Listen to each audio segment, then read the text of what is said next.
Así celebraban o terceiro premio nesta administración de Catarroxa, que repartiu €500.000 nunha das localidades máis afectadas pola Dina.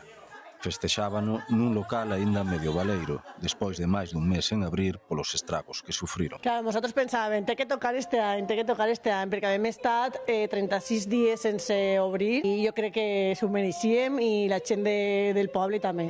Que alegria, home, pues sí, mos feia molta falta, la veritat. Hola, Catarroja! En Paiporta, outra das localidades da zona cero da Dina, venderon parte dun cuarto e dun quinto premio. Hay por lo menos 20.000 para que se compren los coches que hace falta. Y nada, muy emocionada. La verdad, este año había que dar premios. Este año era cuando más ilusión nos hacía repartir entre la gente que ha venido a ayudar. En todas as localidades afectadas pola Dina recibiron máis de €2.700.000 en premios, uns cartos que servirán de axuda para recuperar vivendas, negocios e vehículos.